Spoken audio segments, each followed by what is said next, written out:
وأصحابه أجمعين. اللهم صل على سيدنا محمد وعلى آل سيدنا محمد كما صليت على إبراهيم وعلى آل إبراهيم في العالمين إنك حميد مجيد. قال الله تعالى في كلامه المجيد: أعوذ بالله من الشيطان الرجيم. بسم الله الرحمن الرحيم. إن الله لا يغفر أن يشرك به ويغفر ما دون ذلك لمن يشاء ومن يشرك بالله فقد ضل ضلالا بعيدا. إن يدعون من دونه إلا إناثا وإن يدعون إلا شيطانا مريدا لعنه الله وقال لأتخذن من عبادك نصيبا مفروضا ولأضلنهم ولأمنينهم ولآمرنهم فليبتكن آذان الأنعام ولآمرنهم فليغيرن خلق الله ومن يتخذ الشيطان وليا من دون الله فقد خسر خسرانا مبينا. يعدهم ويمنيهم وما يعدهم الشيطان إلا غرورا. أولئك مأواهم جهنم ولا يجدون عنها محيصا. والذين آمنوا وعملوا الصالحات سندخلهم جنات تجري من تحتها الأنهار خالدين فيها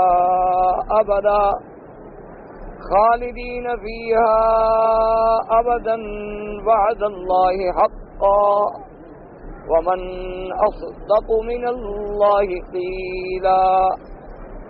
اللہ تبارک و تعالی نے کلام مقدس کی ان آیات مبارکہ میں جو سورۃ النساء کی آیات ہیں ارشاد فرمایا ہے کہ اللہ تبارک و تعالی نہیں بخشیں گے نہیں مغفرت فرمائیں گے جس نے اللہ کی ذات کے ساتھ شرک کیا، اور اللہ تبارک و تعالی بخشیں گے شرک کے ما سوا جتنے گناہ ہیں جس کو چاہیں.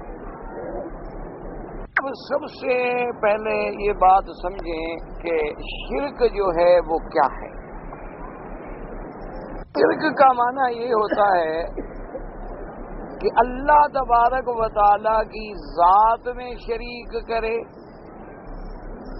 یا اللہ تبارک و تعالی کی صفات خاصہ میں کسی غیر کو شریک کرے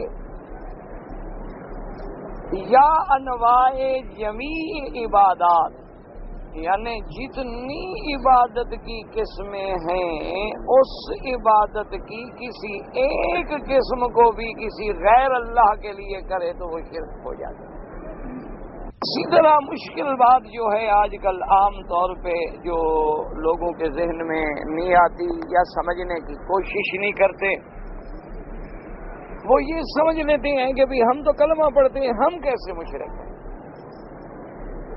انہیں سب سے بڑا دھوکہ جو ہے وہ اسی بات پہ ہوتا ہے. وہ کہتے ہیں جی ہم تو کلمہ پڑھتے ہیں لا الہ الا اللہ محمد الرسول اللہ، اور پھر ہم نماز پڑھتے ہیں، ہم روزہ رکھتے ہیں، ہم نے ماشاءاللہ رمضان شریف میں 20 تراویح نہیں چھوڑی، ہم نے باقاعدہ رمضان میں اعتکاف کیا ہے، ہم نے مدینہ منورہ میں حاضری کی ہے، ہم نے صدقات و خیرات کیے ہیں، صدقۃ الفطر بھی ادا کیا ہے، ہم تو اللہ کو ماننے والے ہیں، اللہ کے سوا تو ہم کسی کو خدا نہیں مانتے، تو اس لیے ہم کیسے مشرک ہو گئے. ایک دماغوں میں بنیادی غلطی ہے. حالانکہ قرآن نے واضح فرمایا ہے کہ بہت سارے لوگ ایسے ہیں جو ایمان کا دعویٰ کرتے ہیں لیکن ہوتے وہ مشرک. ان لوگوں نے محض یہ سمجھ رکھا ہے کہ مشرک جو ہے وہ تو ابو جہل تھا، یا مشرک اور کافر جو ہے وہ تو کوئی سکھ ہوتا ہے، ہندو ہوتا ہے جو بتوں کی پوجا کرتے ہیں، جو مندروں میں جاتے ہیں بتوں کے آگے جھکتے ہیں وہ کافر ہیں، یا کوئی سورج کی پوجا کرتا ہے وہ کافر ہے، کوئی چاند کی پوجا کرتا ہے وہ کافر ہے. اس کے علاوہ ہم تو بالکل اللہ کے ماننے والے ہیں، اس لیے ہم کیسے کافر مشرک ہو گئے. تو یہ ایک بنیادی غلطی ہے جو لوگوں کے دماغ میں لگی. حالانکہ ہر آدمی سمجھتا ہے. اب دیکھیں نا جی، آپ اگر وضو کریں، بڑے اچھے طریقے سے آپ نے وضو کیا، لیکن وضو کرنے کے بعد اگر اللہ رحمت فرمائے انسان ہے ری خارج ہو گئی تو وضو رہے گا یا ٹوٹ جائے گا؟ ٹوٹ جائے گا۔ آپ نے نماز پڑھی بڑے سکون سے اللہ اکبر کر کے ماشاءاللہ کھڑے ہوئے، لیکن نماز میں ایسی اتفاق ہوا کہ آپ کا پورا سینہ جو ہے وہ کعبۃ اللہ سے پھر گیا، تو نماز ہو جائے گی؟ آپ نماز پڑھیں اور نماز میں آپ نے قرآن شریف نہیں پڑھا، تلاوت نہیں کی، نماز پڑھی آپ نے سجدے چھوڑ دیا، پھر آپ نے سہو بھی نہیں کیا نماز، تو جس طرح وضو نواقضات سے ٹوٹ جاتا ہے، روزے میں اگر آپ نے عمدن پانی پی لیا تو روزہ ٹوٹ جاتا ہے، عمدن بیوی کے ساتھ سو گئے تو صرف روزہ نہیں ٹوٹا بلکہ کفارہ بھی دینا پڑ گیا، تو روزہ بھی ٹوٹ جاتا ہے، وضو بھی ٹوٹ جاتا ہے۔ اور اگر آپ حج پہ آئیں اور حج پہ عرفات جانے سے پہلے اپنی بیوی سے کوئی آدمی جماع کر لے تب بھی حج ٹوٹ گیا، حج ختم ہو گیا، فاسد ہو گیا، حالانکہ اس کی بیوی ہے، اس کے لیے حلال ہے، لیکن حالت احرام میں عرفات جانے سے پہلے اگر وہ میاں بیوی مل بیٹھے تو حج فاسد ہو گیا۔ اب شریعت کا حکم یہ ہے کہ وہ حج کے احکام تو پورے کریں، یعنی شکل تو وہ حاجی والی بنائے رکھیں، لیکن اگلے سال حج ادا کریں، ان کے ذمہ وہ حج فاسد ہو گیا۔ ہاں اگر طواف زیارت سے پہلے اگر اس نے میاں بیوی نے ملاقات کی ہے تو ٹھیک ہے، اس پہ بدنہ اس کو دینا پڑے گا، لیکن حج ہو جائے گا۔ عرفات سے پہلے اگر میاں بیوی مل گئے تو حج بھی فاسد ہو جائے گا، تو حج بھی ٹوٹ جاتا ہے، آپ کا روزہ بھی ٹوٹ جاتا ہے، وضو بھی ٹوٹ جاتا ہے، نماز ٹوٹ جاتی ہے، عقیدہ ایمان آپ کا ایسا مضبوط ہے کہ جو کرتے رہے وہ نہیں ٹوٹتا۔ یعنی ہر بات کو سمجھنے کی کوشش کریں کہ بھی اگر آپ نے وضو کیا ہے اور وضو کے منافی جو نواقض ہیں وضو کے، ان کے کرنے سے وضو ٹوٹ گیا، آپ نے نماز پڑھی لیکن نماز کے جو نواقض ہیں اس سے نماز ٹوٹ گئی، آپ نے حج پڑھا لیکن حج کے نواقض سے آپ کا حج باطل ہو گیا، اسی طریقے سے آپ کا صدقہ ہے، خیرات ہے، زکوٰۃ ہے، ریا آ گیا تو صدقات و خیرات باطل ہو گئے، روزے میں غلطی کی روزہ ٹوٹ گیا، تو اسی طرح سمجھیں کہ کہیں ایسا تو نہیں کہ ہم کلمہ بھی پڑھتے رہیں اور غلطیاں کر کے ایمان کو بھی توڑتے رہیں، توحید کو بھی توڑتے رہیں، دعویٰ ایمان کا کریں لیکن ہوں مشرک، جیسے اللہ نے قرآن میں فرمایا وما یؤمن اکثرهم باللہ الا وهم مشرکون، کتنے لوگ ہیں جو یہ دعویٰ کرتے ہیں کہ ہم ایمان والے ہیں لیکن وہ مشرک ہیں، کتنے لوگ ہیں۔ باقی آپ کا یہ کہنا کہ جی ہم تو اللہ کو مانتے ہیں، یاد رکھو اللہ کو تو یہودی بھی مانتا ہے، اللہ کو کون نہیں مانتا؟ اللہ کو تو بڑے سے بڑا دہریہ کمیونسٹ جو بالکل منکرین ہیں، ان پر بھی جب کوئی مصیبت پڑتی ہے وہ بھی کہتے ہیں اللہ ہے، بڑے سے بڑے دہریے، بڑے سے بڑے منکرین، سوشلسٹ، کمیونسٹ، بالکل جن کو دین سے واسطہ نہیں ہے، ان پر بھی جب کوئی مصیبت کی چوٹ پڑتی ہے نا وہ بھی ماننے پہ آ جاتے ہیں کہ نہیں بھائی کوئی خدا تو ہے۔ بڑے سے بڑے کافر مشرک، یعنی سب سے بڑا مشرکوں کا سردار تو ابھی جہل تھا نا، جو سب سے بڑا دشمن اسلام، دشمن دین، دشمن حبیب کبریا حضرت محمد مصطفیٰ صلی اللہ علیہ وسلم، خدا کو تو وہ بھی مانتے تھے۔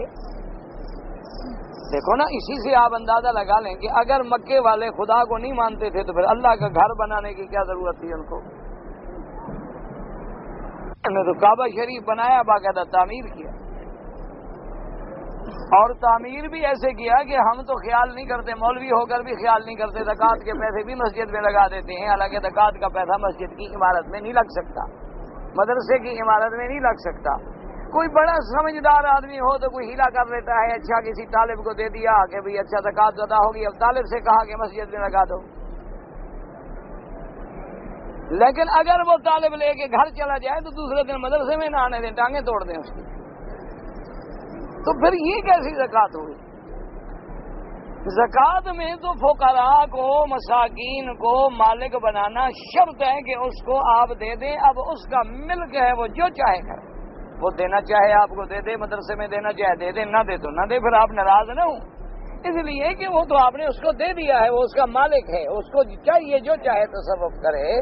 تو لیکن مشرکین مکہ جن کو تم مشرک کہتے ہو، ابو جہل ہے، جہنمی ہے، ہمیشہ جہنم میں رہے گا، ابی لہب ہے، عتبہ عتیبہ شیبہ ربیہ ہے، وہ ہمیشہ جہنم میں رہیں گے، وہ تو خدا کو مانتے تھے، اور اللہ کے کعبے میں جب پیسے لگائے، پیسے جو ختم ہو گئے، انہوں نے کہا کعبہ شریف چھوٹا کر دو، لیکن ہم حرام کے پیسے نہیں لگاتے۔ یہ جو حتیم شریف ہے نا، یہ کعبہ شریف کا حصہ ہے، یعنی جس مسلمان کا دل کرے کہ میں کعبے کے اندر نماز پڑھوں، وہ حتیم میں چلا جائے اور دیوار کے قریب کھڑے ہو کے نماز پڑھ لے، گویا اس نے کعبے کے اندر نماز پڑھی۔ یہ کعبۃ اللہ کے اندر کا حصہ ہے، تقریباً 7 ہاتھ، بعض علماء نے لکھا ہے 6 ہاتھ روایات میں، لیکن دونوں روایتیں صحیح ہیں۔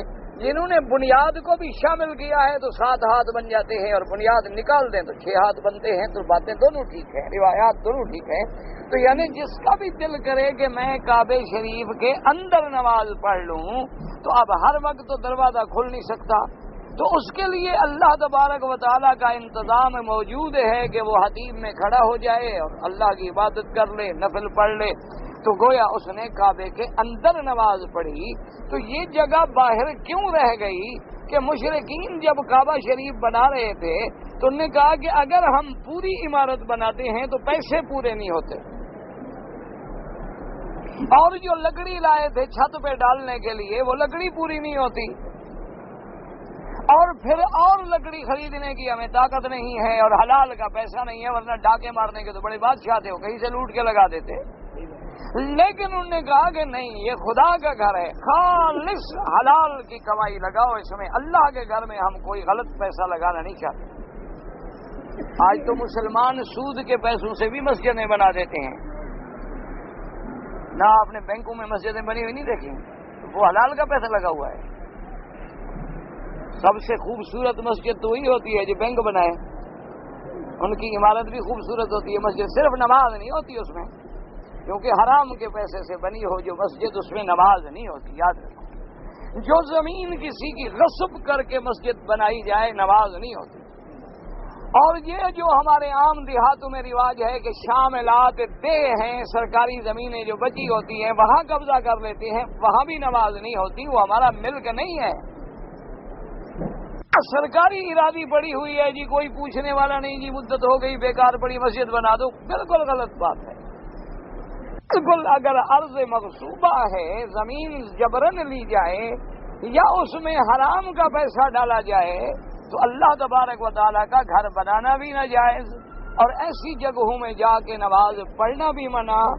بلکہ فقہاء کرام نے تو اتنا لکھا ہے کہ اگر کسی عمارت میں سود کا کاروبار ہوتا ہے تو اس کے سائے سے بھی بچنے کی کوشش کرو، یعنی دھوپ میں آپ جا رہے ہیں، آگے بینک کی بڑی عمارت ہے، سایہ ہے، تو کہتے ہیں اس کے نیچے کھڑے رہو، کیونکہ آپ نے نفع اٹھایا نا ان سے، سائے کا نفع اٹھانا ہے، نفع اٹھا رہے ہیں اس سے جو حرام کی بلڈنگ بنی ہوئی ہے۔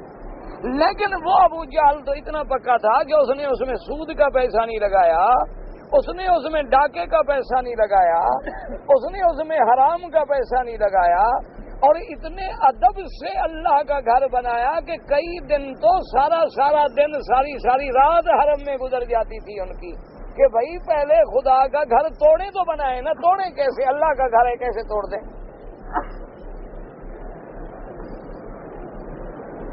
اتنا دل میں ڈر تھا کہ بھئی خدا کا گھر ہے۔ اب پہلا جو پرانا بنا ہوا ہے، دیواریں کھڑی تھی، چھت تو تھی نہیں، پہلے دور میں تو سیدنا ابراہیم علیہ السلام جب آئے ہیں تو ٹیلا تھا صرف، پھر ابراہیم علیہ السلام نے تعمیر فرمائی، پھر کافی عرصہ تعمیر ہوتی تھی، چھت اوپر سے نہیں ہوتی، بغیر چھت کے کعبہ شریف رہا۔ اور انہوں نے کہا کہ اب پہلے اس دیواروں کو توڑیں گے تو کعبہ بنے گا، تو انہوں نے کہا توڑیں کیسے؟ کون توڑے؟ کہیں اللہ کا غضب آ جائے کہ خدا کا گھر توڑ رہے ہیں۔ تو بڑی مشکلوں سے کئی راتیں میٹنگ کرنے کے بعد انہوں نے گول میں کانفرنس بلائی اپنے سارے سرداروں کی، سب کو اکٹھا کیا، ابھی کیا کریں؟ تو ان میں ایک آدمی تھا، وہ اٹھ کے کھڑا ہوا، اس نے کہا بھی بات سنو، دیکھو پہلی بات تو یہ ہے کہ کعبہ شریف ہم توڑیں کیسے، اور دوسری بات یہ ہے کہ کعبے کے اندر تو ایک اتنا بڑا سانپ بیٹھا ہوا ہے کہ اگر ہم توڑنے کے لیے اترے تو ہمیں وہ کھا جائے گا. اب کیا کریں؟ انہوں نے کہا بس سارے دعا کرو کہ اللہ تبارک و تعالی اگر ہمارے گھر بنانے پہ راضی ہے تو ہمارے لیے کوئی اسباب پیدا کرے. اب جناب 1-2 دن دعاؤں میں لگے رہے اور اس کے بعد دیکھا کہ ایک پرندہ آیا بہت بڑا، تو وہ سانپ کو اٹھا کے اڑ گیا. انہوں نے کہا بھی معلوم ہوتا ہے کہ اللہ راضی ہے، اللہ کا گھر بنائیں ہمارے لیے. دیکھیں نا وہ ڈرانے والی چیز تو نکل گئی نا جس سے ہم ڈر رہے تھے.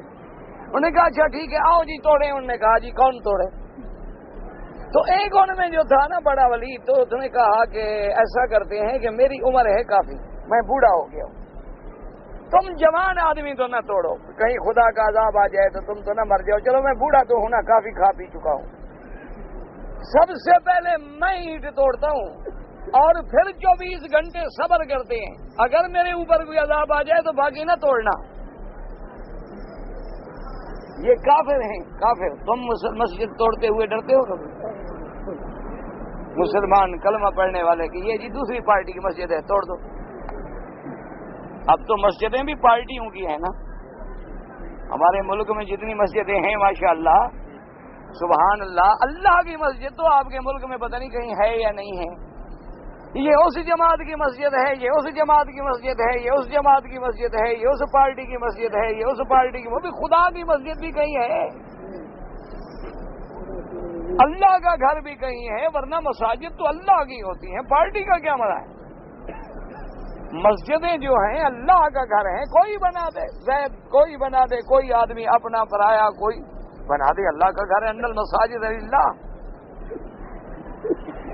اب جناب اس بوڑھے کو انہوں نے جناب چڑھایا، اس نے جا کے صرف ایک پتھر توڑا، ایک پتھر توڑ کے ڈرتے ڈرتے کانپتے کانپتے اتر آیا. اس کے بعد انہوں نے کہا ابھی 24 گھنٹے صبر کرو. 24 گھنٹے صبر کیا، رات گزر گئی، دن گزر گیا، اس کو کچھ نہیں ہوا. انہوں نے کہا بھائی بس معلوم ہوتا ہے کہ خدا راضی ہے.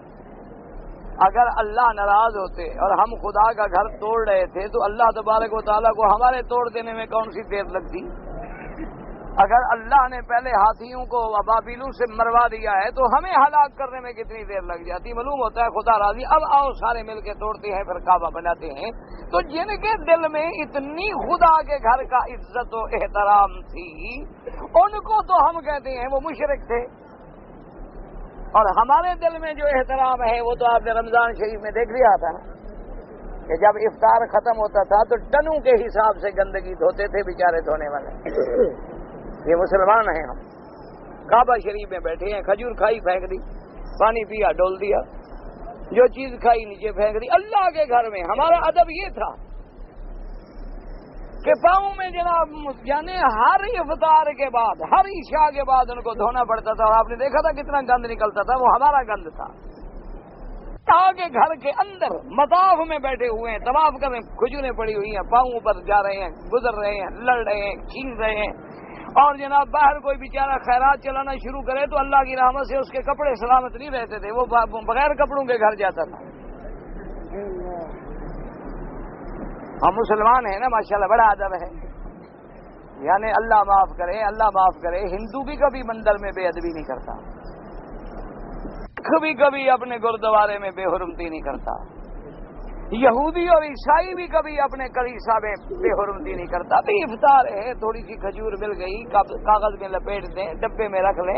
ہر جگہ ڈبے رکھے ہوئے ہیں. اپنی چیز جتنی کھائی ہے محفوظ رکھیں، کسی دوسرے کو تکلیف کیوں پہنچے.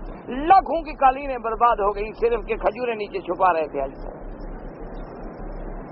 ہمارا ادب یہ ہے جو آپ نے دیکھ لیا، اپنی آنکھوں سے دیکھا ہے. ہمارا ادب دیکھ لیں، ابھی طواف میں دیکھ لیں ماشاءاللہ. عورتیں مردوں کو دھکے دیتی ہیں، مرد عورتوں کو دھکے دیتے ہیں.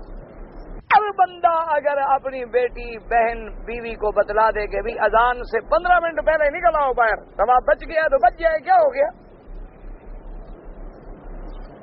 بھائی. طواف کے اگر چکر بچ گئے تو کیا ہو گیا؟ کوئی غضب نہیں ٹوٹ گیا، کوئی آسمان نہیں گر پڑا. نماز فارغ ہو کے چکر پورے کر لیں. اگر ہر بندہ اپنے گھر والوں کو خود سمجھائے، وہ منتظمین کب تک پکڑے؟ وہ کہتے ہیں ادھر جاؤ، نکلو نکلو، سوال ہی پیدا نہیں. مرد نماز پڑھ رہے ہیں، عورتیں آگے کھڑی۔ اللہ تبارک و تعالیٰ کے گھر میں کعبۃ اللہ میں بھی ہمیں آج دین کو آئے ہوئے 1400 سال گزر گئے، 14 صدیاں گزر گئیں، امت کو نماز پڑھنا نہیں آیا۔ ہر آدمی جی ہم کیا کریں جی، عورت ہے تو اس کو چھوڑ دیں گے، گم ہو جائے گی۔ وہی کیوں گم ہو جائے گی؟ تم اس وقت پہ آؤ جب اذان کا وقت نہ ہو۔ تم عورتوں کو پیچھے بٹھاؤ، دروازوں کے نمبر لکھے ہوئے ہیں، نمبر یاد کر لو، بھولنے کا کوئی مسئلہ ہی نہیں ہے۔ اسی نمبر کا دروازہ کسی اندھے سے بھی پوچھو گے تو بتا دے گا کہ 50 نمبر فلاں ہے اور 60 نمبر فلاں ہے اور 70 نمبر فلاں ہے۔ خود پڑھ کے بھی دیکھ لو گے۔ اور جب نمازیں ہو جائیں، اگر عورتوں کو طواف کرانا ہے، آپ آدھی رات کو آ جائیں، آپ دن کو 10 بجے آ جائیں، آپ ایسے اوقات میں آ جائیں جب کم سے کم رش ہو، ورنہ ایسے طواف کرنے سے یقین رکھیں کہ جب غیر مردوں کے دھکے لگیں اور عورتیں اندر پس جائیں، ثواب سے زیادہ گناہ ہوتا ہے۔ یہ نہ سمجھیں کہ ہم ثواب کما رہے ہیں۔ اور جو میری بہنیں اور بیٹیاں چہرے کھلے ہوئے ہیں، میک اپ کیا ہوا ہے، سنگار کیا ہوا ہے، بدن نظر آ رہا ہے، بال کھلے ہوئے نظر آ رہے ہیں، عمرہ کر رہی ہے، طواف کر رہی ہے، یقین فرمائیں اللہ کے کعبے میں بات کہتا ہوں، ثواب تو بڑی بات ہے، اللہ کی لعنت برس رہی ہوتی۔ ثواب تو کہیں رہا۔ ثواب تو تب ملے گا نا جب عمرہ قبول ہوگا، ثواب تو تب ملے گا جب طواف قبول ہوگا۔ یہ تو بہرحال ایک بات میں مانتا ہوں تمہارے ملک کے مولویوں کی، ان کو پتا ہوتا ہے کہ بھی یہ قبول ہو گیا ہے۔ وہاں تو رواج ہے نا کہ ختم پڑھتے ہیں نا، میں نے ثواب تم کو دیا، وہ کہتے ہیں میں نے تم کو دیا، پتہ نہیں کون سی چٹھی ہے جیب میں کہ ثواب مل گیا ہے۔ بھئی تم نے اس کو ثواب کیسے دے دیا؟ تمہیں ملا ہے؟ خدا جانے ہمارا ساری زندگی پڑھتے رہے وہ قبول نہ کرے، خدا جانے ہم ایک آیت پڑھیں اور رب راضی ہو جائے۔ وہ تو بادشاہوں کا بادشاہ ہے، ساری زندگی ہم طواف کریں۔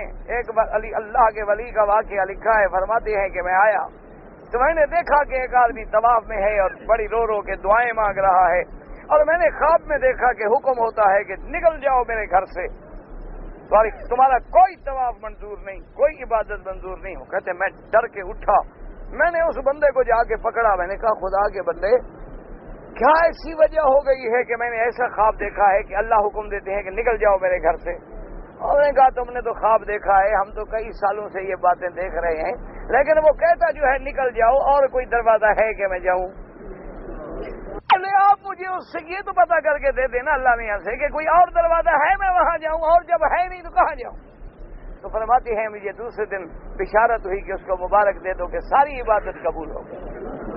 بس ہم بھی کبھی اپنے بندوں کو یوں آزماتے ہیں، کبھی بلا کے آزماتے ہیں، کبھی ڈرا کے آزماتے ہیں، کبھی کامیابی دے کے آزماتے ہیں، کبھی ناکامیاں دے کے آزماتے ہیں کہ جو میرا بنتا ہے دیکھیں کب تک رہتا ہے۔ بات کو سمجھیں کہ وہ کعبہ بنائیں تب بھی مشرک، وہ طواف کریں تب بھی مشرک، انہوں نے جناب باقاعدہ حاجیوں کی خدمتیں کی تب بھی مشرک۔ وجہ کیا تھی کہ خدا کو تو مانتے تھے، مشرک کا معنی ہی یہی ہے کہ اللہ کو بھی مانتا ہے لیکن اس کی ذات میں یا صفات میں کسی غیر کو بھی شریک کرتا ہے، اسی کا نام ہے مشرک۔ شرک معنی شریک کرنا۔ اگر جو مانتا نہیں تو وہ مشرک کیا ہے؟ وہ تو مشرک ہے ہی نہیں، وہ تو بالکل مشرک، وہ تو کافر ہے یا داریہ ہے، سوشلسٹ ہے، منکر ہے۔ مشرک کا معنی یہ ہے کہ مانتا ہے کہ خدا ہے، مانتا ہے کہ رب ہے، مانتا ہے کہ رزاق ہے، مانتا ہے کہ خالق ہے، مالک ہے، بچے دینے والا ہے، روزی دینے والا ہے، بارش برسانے والا ہے، لیکن اس کی ذات میں یا اس کے صفات میں یا اس کے عبادات میں کبھی کبھی کسی غیر کو بھی شریک کر لیتا ہے۔ تو جیسے کبھی تمہارا وضو ٹوٹ گیا، اسی طرح ساری زندگی اللہ کا سجدہ کرو، کبھی غیر کا سجدہ کیا تو پھر ایمان عقیدہ توحید والا ٹوٹ ختم ہو گئی۔ ساری زندگی تم اللہ کے طواف کرو، لیکن کبھی اگر کسی غیر کو پکارا، کبھی اگر اللہ کے سوا یا اللہ اور کہہ دیا یا جبرائیل یا میکائیل یا نبی یا غوث یا پیر، شرک آ گیا، کیونکہ ندا کا حقدار کون تھا؟ اللہ کے سوا کسی کو استغاثہ نہیں ہو سکتا، اللہ کے سوا کسی کو پکار نہیں ہو سکتی، اللہ کے سوا کسی کو ندا نہیں ہو سکتی۔ یہ جو تمہارے ملک میں جھگڑے ہیں نا، دعا کرو اللہ کرے جھگڑے ختم ہو جائیں، دل سے دعا کیا کرو۔ کچھ نہیں کر سکتے ہو اپنے ملک کے لیے دعا تو کر سکتے ہو، اور چلو کچھ نہیں کر سکتے ہو اپنے ملک کے لیے دعا کیا کرو کہ اللہ تبارک و تعالی تمام اسلامی ملکوں کی حفاظت فرمائیں اور اپنے ملک کی بھی حفاظت فرمائیں۔ اور یہ جو جھگڑے ہیں، فساد ہیں، بلا وجہ کے اختلافات ہیں، اللہ دلوں کی کجیاں دور کر دیں، اللہ دلوں کو منور کر دیں کہ حق بات کو سمجھ لیں تو جھگڑے ختم ہو۔ آپ نے دیکھا ہے نا، وہاں مسجدوں میں ایک رواج ہے، لکھتے ہیں یا اللہ، اور دوسرے کونے میں لکھا ہوگا یا محمد، یا لکھا ہوگا یا رسول اللہ۔ اب علماء منع کرتے ہیں، وہ کہتے ہیں دیکھیں وہاں بھی ہے نبی کے نام سے چڑھتا۔ حالانکہ سمجھو اللہ کے بندے، نبی کے نام سے چڑھنے والا مسلمان ہوتا ہے، اور جو نبی کے شعر سے بھی بغض رکھے وہ بھی مسلمان نہیں، نبی کے گلیوں سے بغض رکھے وہ بھی مسلمان نہیں، تو نبی کے نام سے کیسے بغض رکھے؟ سمجھے مسئلہ کہ یا حرف ندا ہے، عربی میں یا حرف ندا ہے۔ تو اب جب آپ کہتے ہیں یا اللہ، یا ربا، یا رحمان، یا رحیم، اور آگے لکھ دیا یا نبی، تو حرف ندا جب ادھر لگا تو شرک کا خوف پیدا ہو گیا۔ اس لیے علماء نے کہا بھی یہ حرف ندا نہ لکھو، اگر لکھنا ہے تو پورا کلمہ لکھ دو، لا الہ الا اللہ محمد الرسول اللہ۔ اگر لکھنا ہے تو لکھ دو اللہ جل جلالہ محمد صلی اللہ علیہ وسلم یا محمد الرسول اللہ۔ دیکھو کوئی اعتراض نہیں کرے گا، سوال پیدا نہیں ہوتا، اعتراض کیوں کرے؟ اعتراض وہ تب ہو رہا تھا کہ جب شبہ آ رہا تھا کہ حرف ندا اللہ کے سوا کسی غیر کے ساتھ لگ نہیں سکتا، تو جب لگے گا تو شرک آ جائے گا۔ اسی لیے دعا جو ہے، دعا کس سے مانگی جاتی ہے؟ اللہ سے۔ اب اللہ کے سوا اگر کوئی دعا کسی غیر سے مانگے تو کیا ہو جائے گا؟ شرک۔ سجدہ کس کے لیے ہے؟ یا اب اس کو میں اور ذرا آسان طریقے سے سمجھا دوں کہ ہم لوگ نماز پڑھتے، لوگ کہتے ہیں جی ہم تو نماز پڑھتے ہیں، ہم تو قرآن پڑھتے ہیں، ہم سجدے کرتے ہیں، ہم کعبہ شریف میں آتے ہیں، ہم طواف کرتے ہیں، ہم کیسے مشرک ہیں؟ یاد رکھو، نماز پڑھنے کا نام توحید نہیں، سمجھے مسئلہ؟ سجدہ کرنے کا نام توحید نہیں، رکوع کرنے کا نام توحید نہیں، طواف کرنے کا نام توحید نہیں۔ توحید کیا ہے؟ کہ اللہ کے سوا کسی اور کا سجدہ نہ کرے، مسئلہ سمجھیں؟ یعنی اللہ کو تو کرنا ہی کرنا ہے، یعنی اللہ کے سوا کسی غیر کو سجدہ نہ کرے، نہ زندہ کو نہ مردہ کو، نہ قبروں پہ نہ زندوں میں نہ مردوں میں نہ درختوں میں نہ سورج میں نہ چاند میں، یعنی اللہ کے آگے رکوع کیا، کسی غیر کا رکوع نہ کرے۔ اللہ کے گھر کا طواف کیا تو کسی غیر کے گھر کا طواف نہ کرے۔ اللہ کے نام پہ قربانی دی تو کسی غیر کے نام پہ جانور ذبح نہ کرے۔ یہ ہے توحید، سمجھو مسئلے کو۔ اب آپ یہ کہیں کہ اللہ کا بھی سجدہ کرے اور غیر کا بھی، کعبہ شریف میں بھی سجدہ، قبر شریف پہ بھی سجدہ، کعبہ شریف میں بھی سجدہ، مزار شریف پہ بھی سجدہ، کعبہ شریف میں آ کر نماز میں بھی رکوع، غیروں کے آگے بھی رکوع، اللہ کے کعبے کا بھی طواف، مزار کا بھی طواف، کعبے سے بھی الٹے پاؤں چل رہا ہے اور مزار سے بھی الٹے پاؤں چل رہا ہے، تو یہ اللہ کی عبادات میں شرک کر رہا ہے۔ سب سے بڑا شرک تو یہ ہے۔ اس لیے دعا کریں دل سے، اللہ ہر مسلمان کو شرک سے بچائے۔ دل سے دعا کریں کہ یا اللہ ہر کلمے پڑھنے والے کو شرک سے بچائے۔ اور یاد رکھو، شرک باہر سیدھا نہیں آتا، ہر چیز کے آنے کے رستے ہوتے ہیں۔ شرک کا رستہ کیا ہے؟ بدعت۔ شرک کا رستہ کیا ہے؟ بدعت۔ پہلے آدمی بدعت میں آتا ہے، بدعت میں آنے کے بعد پھر شرک پہ پہنچتے. پہلے دیکھو نا جی، پہلے لوگ کہیں گے جی اہل بیت کی محبت، ہمارا ایمان ہے اہل بیت کی محبت، لیکن اہل بیت کی محبت میں آتے آتے آتے آتے نتیجہ کیا نکالیں گے؟ صحابہ سے دشمنی. بس یہاں آگے مارے گئے.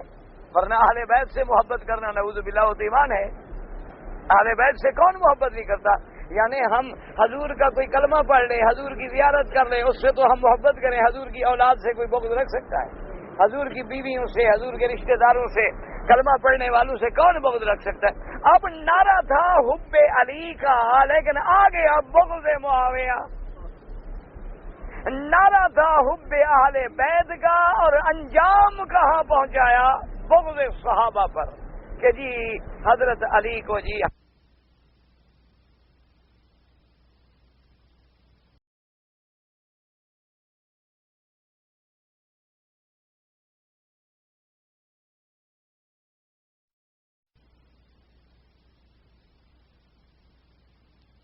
کہ بربادی آ گئی، کہ دعویٰ تھا نا محبت کا لیکن بھٹک گئے.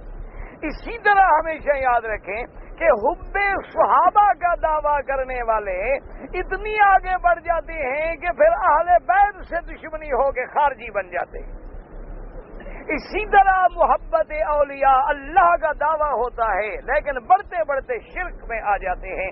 اور جیسے آج کل ہمارے بعض توحید کے نشے میں آ کر اللہ معاف کرے انبیاء کے گستاخ بن جاتے ہیں، اولیاء کے گستاخ بن جاتے ہیں، وہ بھی مارے جاتے ہیں اور تباہ و برباد ہو جاتے ہیں. یہ معنی نہیں توحید کا کہ توحید کا معنی ہمیں تب سمجھ آئے گا جب انبیاء کی شان میں بے ادبی ہو جائے، یہ بھی توحید نہیں. اور یہ معنی نہیں حب رسول پاک کا، حب اہل بیت کا، حب اولیاء اللہ کا کہ ہم شرک میں آ جائیں. نا، اسلام تو عین اعتدال کا نام ہے کہ بالکل نہ افراد میں ہو نہ تفریط میں ہو. جو قرآن کہتا ہے، جو اللہ کا رسول سمجھاتا ہے، جو صحابہ نے کر کے دکھلا دیا ہے، اور جتنی بات معلوم ہے اس سے آگے ہمیں بڑھنے کی ضرورت ہے. اور یہی تو کمال تھا نا صحابہ کا کہ جتنی بات پوچھ لی حضور نے بتا دی، بس آگے باریکیوں میں ہونی ہے. بس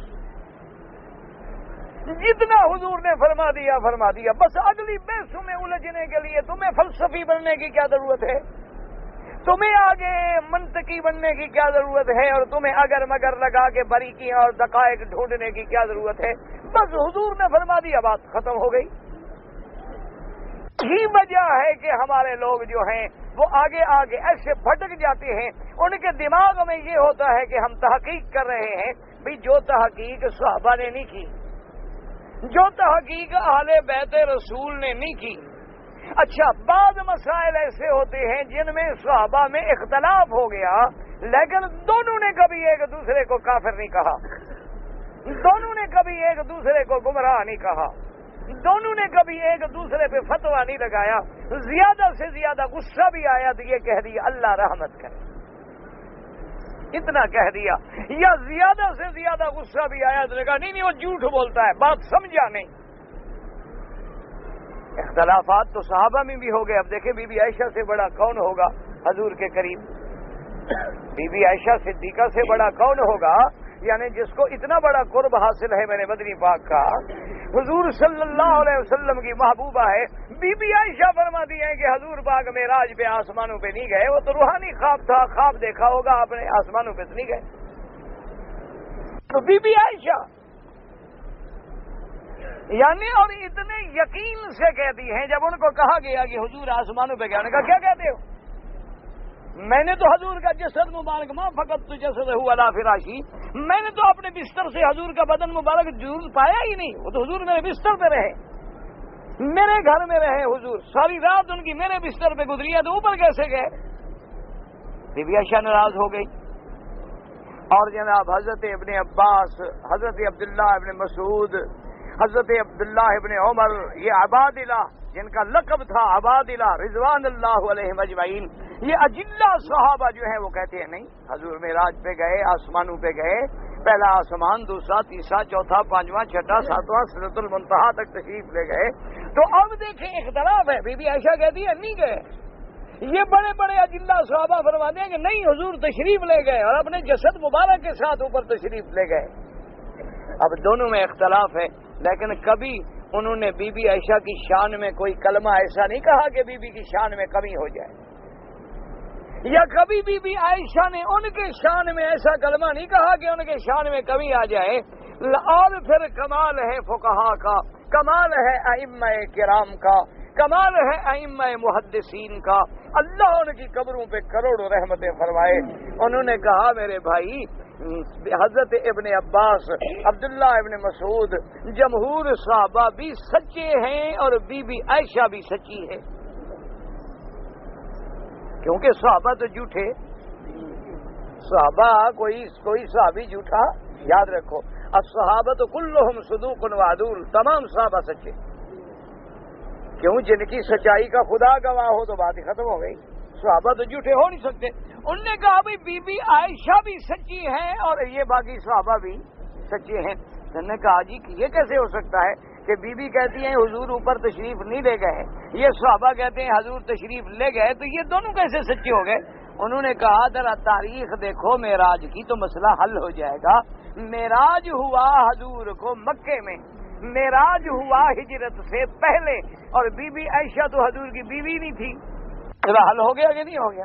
انہوں نے کہا بی بی جو کہتی ہے کہ میرے بستر سے حضور علیحدہ نہیں ہوئے، تو یہ تو کو مدینے کی بات سنا رہی ہے نا، جب حضور اس کے بستر پہ آئے، مکی زندگی میں تو حضور کے گھر ہی نہیں آئی بی بی عائشہ نے، حضور کی بیوی بنی، شادی ہجرت کے بعد ہوئی، تو وہ کوئی اور معراج ہوا روحانی جس کے بارے میں بی بی عائشہ کہہ رہی ہے، اور یہ معراج ہے مکے کا جو صحابہ کہہ رہے ہیں وہ سچ کہہ رہے ہیں، کیونکہ سارا مسئلہ تو مکے میں پیدا ہوا۔ اگر خواب کی بات ہوتی تو پھر کافروں کو جھگڑنے کی کیا ضرورت تھی؟ خواب کی بات ہوتی تو اتنے شور مچانے کی کیا ضرورت تھی؟ خواب تو کوئی بندہ بھی دیکھ سکتا ہے کہ میں آسمانوں پہ گیا ہوں یا اڑ رہا ہوں۔ اصل بات تو یہ تھی، اب محدثین نے، فقہا نے، اللہ ان کی قبروں پہ رحمتیں کرے، ان نے دونوں حدیثوں کو جمع کر دیا اور دونوں صحابہ کے قول جمع ہو گئے، نہ بی بی عائشہ کی بات پہ اعتراض رہا، نہ باقی صحابہ کی بات پہ اعتراض رہا، نہ میرے مدنی کے معراج پہ اعتراض رہا کہ بھئی آپ کو جسم کے ساتھ معراج ہوا ہجرت سے پہلے، روحانی معراج خدا جاننے میرے مدنی کو کتنی ہوئے۔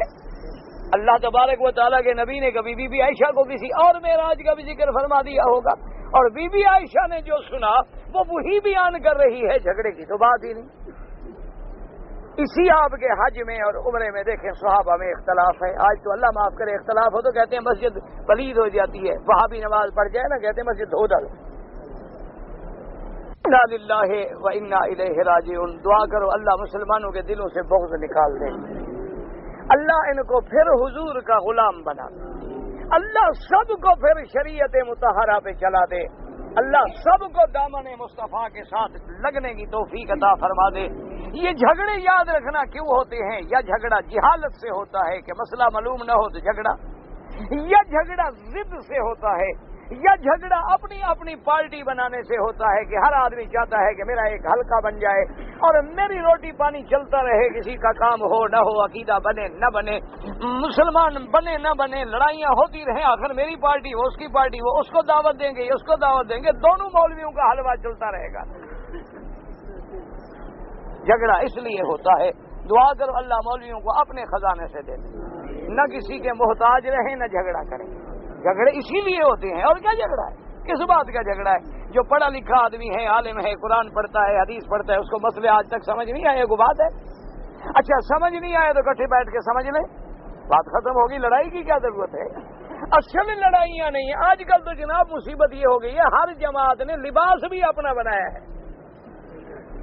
ہے کہ نہیں؟ ایمان سے تمہارے ملک میں جاؤ نا، دیکھو ماشاءاللہ کسی کی نیلی پگڑی، کسی کی کالی پگڑی، کسی کی سبز پگڑی، کسی کی جناب گیروی پگڑی، کسی کی گلے میں پگڑی، کسی کے سر پہ پگڑی، کسی کی ہاتھ میں پگڑی، کسی کی واسکٹ، کسی کی شیروانی، اور سب مرید اسی جیسی پہنے تاکہ پتہ لگے یہ میری جماعت کا ہے۔ انا للہ و انا الیہ راجعون۔ نہ ایمان سے کہیں صحابہ میں کتنی پگڑیاں بتیں، کتنے رنگ تھے، جو مل گیا پہن لیا، رنگ کی کیا بات ہے؟ پہلے تو ان کو ملتا ہی نہیں تھا، غریب تھے، کپڑے ہی نہیں تھے، ورنہ جو مل گیا۔ اب دیکھیں میرے پاک نبی نے فتح مکہ والے دن سیاہ رنگ کی پگڑی باندھ لی، اکثر حضور پاک نے سفید پگڑی کو پسند فرمایا، تو جھگڑے کی کیا بات ہے؟ سیاہ ملے باندھ لو، سفید ملے باندھ لو، سبز ملے باندھ لو۔ یہ دماغ بنا لینا کہ یہ تو جنتیوں کا لباس ہے اور باقی نعوذ باللہ پھر جہنمیوں کا لباس ہے. یہ جو جھگڑے ہیں اللہ ان قدورتوں کو دلوں سے دور فرمائے. اب میرے آقا سرکار دو عالم صلی اللہ، میں نے کہا تھا جب حضور کا نام آئے تو کیا کرنا ہے؟ صلی اللہ، درود شریف پڑھ لیا. اور مکے شریف میں تو زیادہ پڑھا کرو، ایک پڑھو گے تو لاکھ لکھا جائے گا. اور پھر اللہ پاک تو خزائن السماوات والارض کے مالک ہیں، وہ 10 لاکھ رحمتیں نازل فرما دیں گے، کیونکہ یہاں ایک کا لاکھ جو ملے اور ایک درود میں 10 رحمتیں ملتی ہیں. تو اتنی بڑی رحمت کی منڈی میں محروم رہے آدمی تو پھر تو مسئلہ ہے. اب مشکل یہ ہے، مجھے تو حیرت ہوتی ہے کہ کبھی ایک انگریز کا میں نے ایک مضمون پڑھا تھا، اس نے کہا کہ بھئی اسلام بڑا اچھا دین ہے، لیکن مجھے تو آج تک سمجھ نہیں آیا، ان کے بعض آدمی تو انگلیاں چومتے ہیں، بعض آدمی انگوٹھے چومتے ہیں، بعض آدمی کچھ پڑھتے ہیں. یہ 1400 سال میں تو آج تک اس بات میں بھی اکٹھے نہیں ہو سکے کہ حضور کا عزت اور استقبال کیسے کرنا ہے. جو اپنے نبی کا استقبال بھی نہیں سمجھ سکے متفق ہو کر، اس قوم کا کیا اعتبار ہے؟ تو آپ مجھے بتائیں، آپ اس انگریز کو کیا جواب دیں گے؟ 1400 سال گزر گئے، ان کو نہیں پتا کہ ہم نے پروٹوکول کیا ہے، حضور کی شان کیا ہے. انہوں نے کہا ہمیں پتا ہے کہ بادشاہ کا کیا ہے، وزیر اعظم کا کیا ہے، ایک وزیر کا کیا ہے، ایک سینئر افسر کا کیا ہے، اس کو ہم نے کیسے سلام کرنا ہے، کیسے سلامی دینی ہے، کیسے اس کے لیے ہم نے گارڈ آف آنر پیش کرنا ہے. ہماری تو ہر چیز معین ہے، اور ان کو 1400 سال میں ابھی تک پتہ نہیں لگا. یہ تو ابھی تک لڑ رہے. تو انہوں نے کہا جن کو اپنے نبی پاک کی شان پہ سلام کرنے کا پتہ نہیں ہے تو ان کو باقی دین کا پتہ کیا ہوگا؟ ان کو باقی دین اسلام کا پتہ کیا ہوگا؟ حالانکہ بالکل معمولی سی بات تھی، کوئی جھگڑے کی بات نہیں، لڑائی کی بات نہیں. یہ ہمیں درود پڑھنا کس نے سکھلایا؟ بھائی جو درود شریف ہم پڑھتے ہیں نماز میں، کس نے سکھلایا ہے؟ حضور پاک نے. نماز میں جو درود پڑھتے ہیں ہم حضور نے سکھلایا کہ نہیں سکھلایا؟ اچھا، ہم جو اتحیات پڑھتے ہیں وہ کس نے سکھلائی؟ جب ہم کہتے ہیں اللہ اکبر سبحانک اللہم، یہ کس نے سکھلایا؟ ہاں جی، حضور پاک نے. اچھا، رکوع میں کیا پڑھتے ہو؟ سبحان ربی الاعلی، ہاں جی، عظیم پڑھتے ہو. سجود میں کیا پڑھتے ہو؟ یہ کس نے سکھلایا ہے؟ تو اگر انگوٹھے چومنا دین میں شامل تھا تو وہ حضور نے کیوں نہیں سکھلایا؟ نہ یہ ساری باتیں سکھلا دی اور وہ بات چھوڑ دی کہ آدم کی شریعت میں ہم ڈھونڈیں کہ آدم علیہ السلام نے چوما تھا. کوئی ٹھنڈے دل سے بات کرو کہ بھی ہمیں ہر چیز سمجھا دی کہ نماز میں ہاتھ کیسے باندھو، رکوع کیسے کرو. اچھا، رکوع میں جب جاؤ تو یہ انگلیاں ملی ہوئی ہوں یا کھلی ہوئی ہوں؟ کھلی ہوں. اچھا، اتحیات میں جب بیٹھو تو کھلی ہوئی ہوں یا ملی ہوئی ہوں؟ یہ تو ساری بات سکھلا دی. یہ باقی یہ اگر دین تھا تو یہ کیوں نہیں سکھلایا کہ قوم لڑتی رہے بعد میں میری امت؟ ایک معمولی سی بات ہے، کوئی جھگڑے کی بات ہے؟ اللہ کے بندے، جب انگلیاں پکڑنے بھی، کیونکہ آدمی رکوع میں گر سکتا ہے نا، حضور نے فرمایا نہیں انگلیاں کھول کے پکڑو. بیٹھے ہوئے تو گرنے کا کوئی خطرہ نہیں نا، حضور نے فرمایا انگلیاں اپنی سیدھی رکھو. اچھا، انگلیاں کا رکھو کدھر؟ یوں، یہ جو ایک پاؤں ادھر ہوتا ہے اور ایک ادھر، یہ بھی کوئی نماز پڑھنے کا طریقہ ہے دنیا میں؟ پاؤں کا رخ کدھر ہو اور انگلیوں کا سادہ سیدھا، کیونکہ ہر چیز اللہ کو سجدہ کر رہی ہے نا، پورا بدن، ہر چیز. اسی لیے حکم ہے کہ کپڑوں کو بھی یوں نہ کرو. کیوں؟ انہوں نے کہا بھی کپڑے بھی تو جھک رہے ہیں نا، تم جو جھک رہے ہو تو ہر چیز جھک رہی ہے نا خدا کے آگے. ان کو کیوں لپیٹ رہے ہو؟ کیوں ایسا کر رہے ہو؟ سکیڑ رہے ہو؟ کیوں بچا رہے ہو؟ مٹی لگ جائے گی، وہ مٹی تو تمہارے لیے نور روشنی بنے گی قیامت میں. اس سے ڈرنے کی کیا ضرورت ہے؟ تو اب ایمان سے کہیں کہ اگر ہم ٹھنڈے دل سے بیٹھ کے مسئلہ سمجھ لیتے تو کوئی لڑائی کی ضرورت نہیں تھی، لیکن ہم نے لڑائی شروع کر دی. اللہ تبارک و تعالی ہر مسلمان کو لڑائیوں سے، بدعات سے، احداث سے، احوا سے، اپنی خواہشات نفس پہ چلنے سے بچائے. اب جناب اختلاف ہو گیا صحابہ میں کہ بھی حضور پاک نے جب احرام باندھا مدینہ منورہ سے آتے ہوئے تو مدنی سرکار نے لبیک کہاں پڑھی؟ لبیک اللہم لبیک.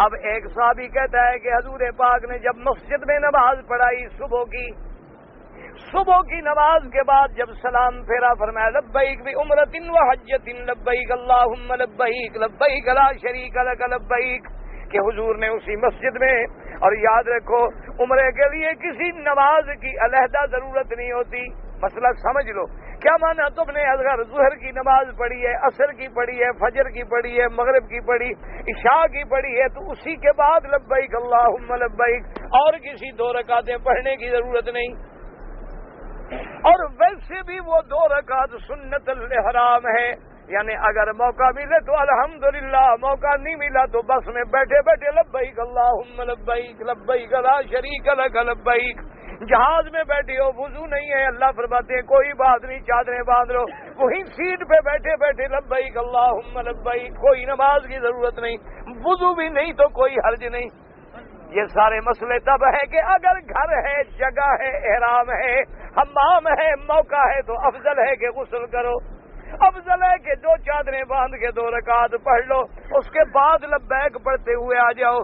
ایک بندہ جہاز میں ہے، یاد آیا احرام باندھنا ہے، چادر نہیں، اسلام کہتا ہے بنین نکال لو، یہ کرتا نکال کے چادر کی طرح کندھے پہ ڈال لو، لبیک اللہم لبیک، جب جتنے اترو تو چادر باندھ لو، سلوار اتار لو، عمرہ ٹھیک ہے، کچھ نہیں ہوتا۔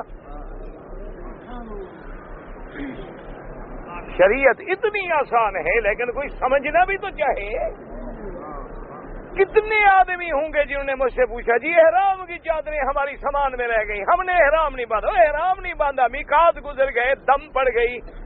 اگر مسئلہ عالم سے پوچھ لیتے تو کسی دم کی ضرورت نہیں، اسی شلوار میں بیٹھے رہو، اسی پجامے میں بیٹھے رہو، اسی لباس میں بیٹھے رہو، جو اتار سکتے ہو وہ اتار دو، تاکہ اللہ دلوں کی نیت کو جانتا ہے کہ میرا بندہ احرام تو باندھنا چاہتا ہے، ملتا نہیں، کیا کروں۔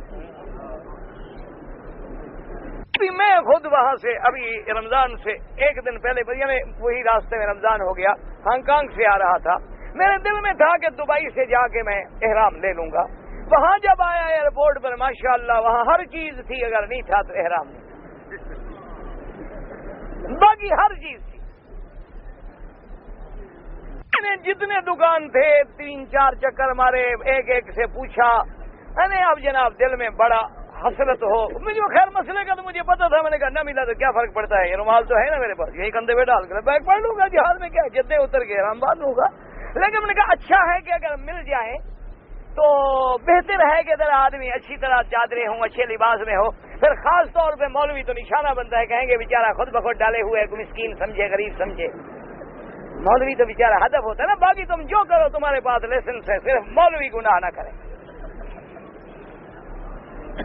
باقی جو مرضی آئے کرو، ان کے پاس سرٹیفکیٹ ہے، مولوی کرے بس ہر بات میں مولوی، وہ بھی مولوی بھی تو تم میں سے ہیں، کوئی آسمان سے اترے ہیں، جیسے تم ہوگے انشاءاللہ امام بھی ویسے ہوں، مقتدی کو نماز نہیں آتی تو امام بھی انشاءاللہ بے وضو ملے گا، ہاں فکر نہ کرو، فکر نہ کرو، مقتدی قبروں پہ سجدے کرتا ہے تو امام بھی ختم صغیر ختم کبیر والا ہے، اگر مقتدی موحد ہے تو انشاءاللہ امام بھی موحد ہو، یہ تو جیسے روح ویسے فرشتے۔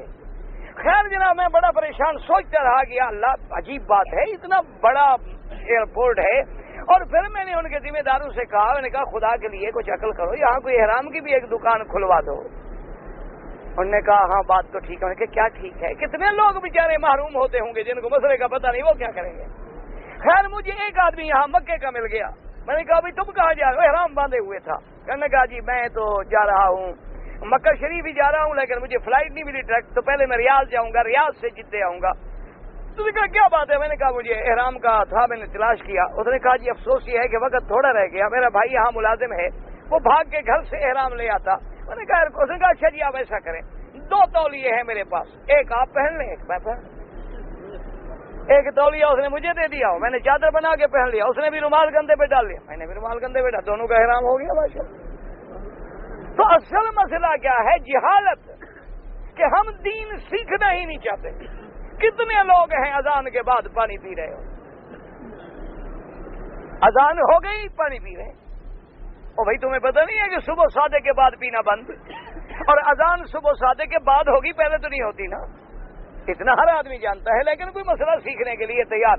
اب دیکھیں ایک صحابی کہتی ہیں کہ لبا رسول اللہ صلی اللہ علیہ وسلم، حضور نے لبیک پڑھی تو مسجد میں پڑھی نماز کے بعد۔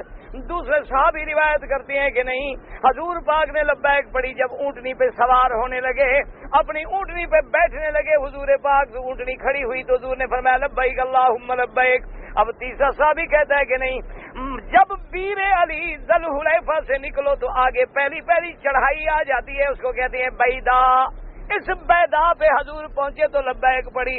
اب دیکھو 3 روایتیں ہو گئیں، بظاہر اختلاف ہو گیا، ایک راوی کہتا ہے مسجد میں، ایک کہتا ہے اونٹنی پہ سوار ہوتے ہوئے، اور ایک کہتا ہے کہ بیدا پہ پڑھی۔ اب محدثین اور فقہا اللہ ان کی قبروں پہ رحمتیں کرے، ان نے فرمایا تینوں صحابہ سچے ہیں کہ مسجد میں چونکہ چھوٹی سی مسجد تھی، اندر حضور کے قریب زیادہ صحابہ نہیں تھے، تھوڑے صحابی تھے، تو جنہوں نے مسجد میں سنی انہوں نے کہا حضور نے مسجد میں پڑھی ہے، اور جب حضور اونٹنی پہ بیٹھنے لگے تو صحابہ زیادہ ارد گرد ہو گئے، انہوں نے سنی تو انہوں نے کہا حضور نے اونٹنی پہ پڑھی ہے، اور جب حضور اونچائی پہ آ گئے تو اب سب نے سن لی تو انہوں نے کہا حضور نے بیدا پہ پڑھی ہے، حالانکہ صحابی تینوں سچے ہیں۔ تو جھگڑا اس وقت ہوتا ہے جب علم نہ ہو۔ اللہ پاک آپ کو مجھے بھی جھگڑوں سے بچائے۔ کہتے ہیں جی پاکستان کے حساب سے ہمارے 29 روزے ہوئے ہیں، تو ایک روزہ آپ پورا کریں، کیونکہ یہاں 30 روزے ہو گئے۔ اب آپ یہاں ہیں تو اس حکم میں ہیں، اب نماز آپ یہاں کے وقت کے مطابق پڑھیں گے یا پاکستان کے وقت کے مطابق؟ معمولی عقل کی بات ہے، سیدھی سی بات ہے، اگر پاکستان کے وقت کے مطابق پڑھیں آپ ظہر انشاءاللہ تو یہاں تو اثر ہو جائے گی۔ تو اس لیے ہمیں یہاں تو ابھی دوپہر نہیں ہوئے ہوں گے، تو اس لیے ہمیشہ یاد رکھیں آپ کا ایک روزہ کم ہے، آپ روزہ پورا کریں۔ اور جو لوگ 6 روزے شوال کے رکھ رہے ہیں ان میں نہ داخل کر دینا، یہ شوال کے 6 روزے الگ ہیں اور وہ روزہ تمہارے ذمہ الگ ہے، چاہے اب رکھو چاہے گھر جا کے رکھو، لیکن مکے میں رکھو تو لاکھ مل جائے گا، وہاں تو وہی 1 ملے گا۔ لیکن بعض لوگ جو ہیں لوگوں کو نماز پڑھ رہے ہوتے ہیں، کوئی آگے سے گزرے تو ہاتھ کھڑا کرتے ہیں، نہیں گزرنے دیتے وہ ٹھیک کرتے ہیں۔ حضور صلی اللہ علیہ وسلم کی حدیث مبارک ہے، آپ نے فرمایا کہ اگر کسی کو پتا ہو کہ نمازی کے آگے گزرنے سے کتنا بڑا گناہ ہے، 40 سال کھڑا رہے لیکن آگے سے نہ گزرے۔ اسی طرح ایک حدیث مبارک میں یہ بھی آتا ہے کہ جو نمازی کے آگے گزرے اس کو چاہیے کہ دفع کرو، یہ شیطان ہے، نماز توڑنا چاہتا ہے، اس لیے وہ بھی صحیح کرتے ہیں۔ تو کوشش یہ کیا کریں کہ یہاں اصل میں مجبوری ہے کہ اتنا ازدحام ہے، لوگ کہاں جائیں، تو اگر گزرنا پڑے تو سجدے والی جگہ پہ پاؤں نہ آئے، اس سے ذرا دور ہو کے گزریں، اور کوشش یہ کریں کہ فرض پڑھنے کے بعد سنتیں آرام سے دور جا کے پڑھیں تاکہ لوگوں کو بھی تکلیف نہ ہو اور تیری نماز بھی خراب نہ ہو۔ نماز میں الحمد کے بعد سورت ملانے کی جگہ اس نے التحیات پڑھ لی، نماز نہیں ہوگی، سجدہ سہو بھی نہیں کیا، پھر پڑھے۔ یہ جو مسئلہ ہے نا جی واسطے کا، یہ کسی حدیث سے مبارک میں نہیں ملتا ہے، اس لیے دعا سیدھی اللہ سے مانگیں۔ اگر کوئی آدمی فوت ہو گیا ہے، اس کی طرف سے عمرہ کرنا ہے رشتہ دار کو، بالکل کر سکتے ہیں، ورنہ اپنے لیے کر کے دعا کریں کہ اللہ ان کو ثواب دے۔ جو لوگ عمرہ ویزے پہ آئے ہیں وہ یہاں حج کے لیے رک جائیں، قانون اجازت نہیں دیتا تو نہ رکیں، کیونکہ یہ اسلامی ملک ہے، اس کے قانون کو توڑنا بھی جائز نہیں ہے، اور اگر ایسی اجازت ہو تو ساری دنیا یہاں بیٹھ جائے، سنبھالیں گے کس کو؟ آپ نے دیکھا نہیں 20 لاکھ آدمی تو صرف رمضان میں تھا، ماشاءاللہ۔ اگر اجازت دے دیں تو انشاءاللہ ایک بھی واپس نہ جائے، سارے حج کر کے جائیں گے۔ اس لیے قانون نہ توڑا کریں، پھر جب اللہ اجازت دے تو قانون کے ساتھ آئیں۔ ہم 4 مہینے کے لیے حج کی خدمت کے لیے آئے، ہمارا حج کا ارادہ ہے، آپ جب حج قریب آ جائے تو پوچھ لینا، آپ تو مکے میں رہتے ہو، آپ کو کیا جلدی ہے؟ اگر آپ مدینہ منورہ جائیں عمرہ کریں گے تو پھر آپ کو حج کی بکری دینی ہوگی، لیکن اگر عمرہ نہیں کریں گے تو کوئی بات نہیں ہے، پھر حج کی بکری نہیں دینی ہوگی۔ میں نے احرام نہیں باندھا، بیمار ہو گیا تھا، بہرحال تندرست ہونے کے بعد عمرہ قضا کریں اور ایک بکری دم بھی ادا کریں۔ کہتے ہیں جی میں نے ایک آدمی نے مجھے کہا کہ مکہ اور مدینہ آپ کیوں جاتے ہیں، خدا تو ہر جگہ ہوتا ہے، اسی خدا کا حکم ہے مکے آؤ۔ خدا ہر جگہ اپنے علم کے ساتھ ہوتا ہے، تو جن جگہوں پر اللہ نے ہمیں خود جانے کا حکم دیا ہے تو ہم تعمیل کیسے نہ کریں؟ یہ تو اللہ کا حکم ہے کہ آؤ۔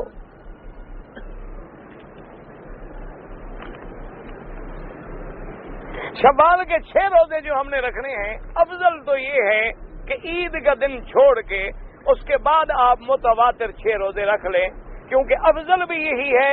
حضور نے فرمایا کہ جو رمضان میں روزے رکھے فتبعوا ستن من شوال ستن من شوال، اور 6 روزے اس کے بعد شوال کے بھی رکھ لے، فکأنما صام الدہر، گویا اس نے پورا سال روزے رکھ لیے، کیونکہ بن جائیں گے نا 36 دن، تو ایک نیکی کے 10 نیکیاں تو ملتی ہی ملتی ہیں نا، تو 360 پورے ہو گئے، تو اس لیے گویا کہ سال کے روزے ہو گئے۔ لیکن یہ بھی ضروری نہیں ہوتا ہے کہ بھی ہم اگر کسی نے ایک روزہ رکھا پھر ایک چھوڑ دیا پھر 2 دن نہیں رکھا پھر رکھ لیا 6 پورے کر لیے شوال میں، تو اس کو بھی انشاءاللہ ثواب ملے گا۔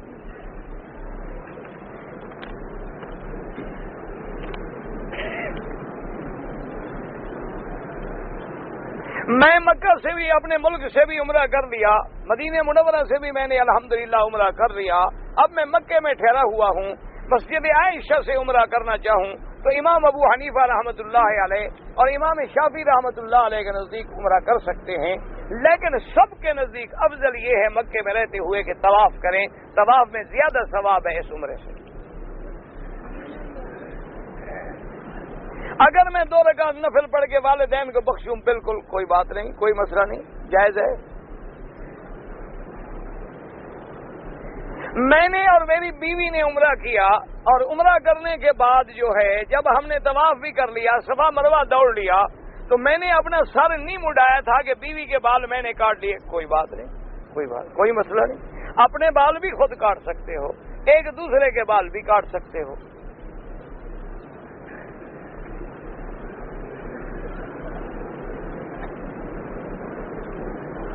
حج کے لیے میں نے عرض کیا نا بھائی، اگر قانون اجازت دے تو ٹھہر جاؤ، نہ دے تو میں تو کبھی نہیں مشورہ دوں گا کہ قانون کی مخالفت کریں۔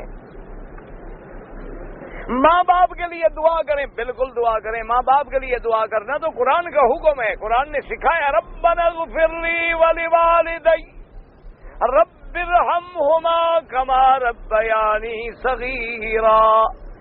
ماں باپ کے پاؤں پکڑنا جو ہے وہ جائز نہیں، یہ تو ہمارے ملک میں رواج ہے، اس کا اسلام سے کوئی تعلق نہیں۔ یہ ابھی میں نے بتایا نا، چھپ کے حج نہ کرو بابا۔